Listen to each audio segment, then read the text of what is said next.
Okay, we've got our bells and we're going to be using them in our deep water core class.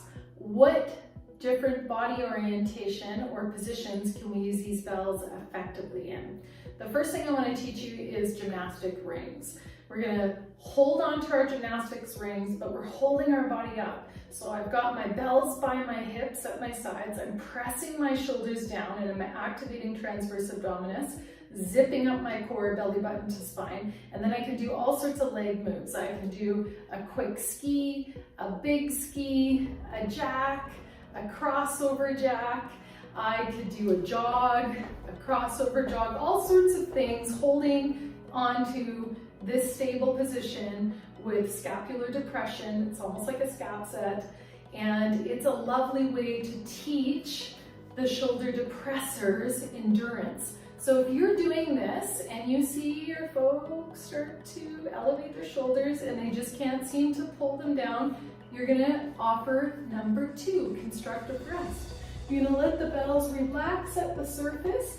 You could do a jog, you could do a rock climb. I love to do the rock climb, just holding the bells here, relaxing the shoulders. So that's constructive rest. Whenever you need a rest, do that one. They're just floating at the surface.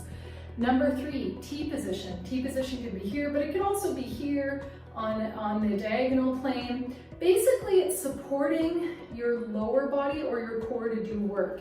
One of the things I love to do, and I often use a chair, is I have them go into that Pilates 100s position. Maybe I'll do it from this angle, where they're leaning back and they've got the bells supporting them here. And I might have them pulse into the water.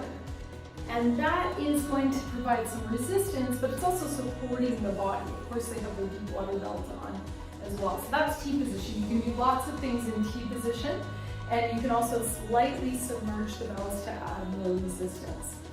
Next, we have our, I'm looking at my notes, full submerge.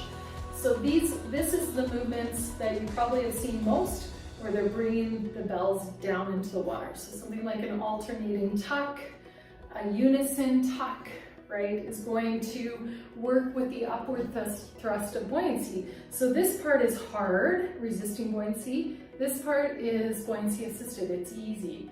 So pushing down is going to be hard, coming up is going to be easy, but you need control on both sides. So if you've got a group that doesn't have a lot of stability, you're probably not going to offer that option. So we want to use this sort of full submerged position when we know that our participants are in a place where they can handle this from a strength and core stability perspective. Yes, and again, there's lots of different ways that we can utilize the bells in full submersion.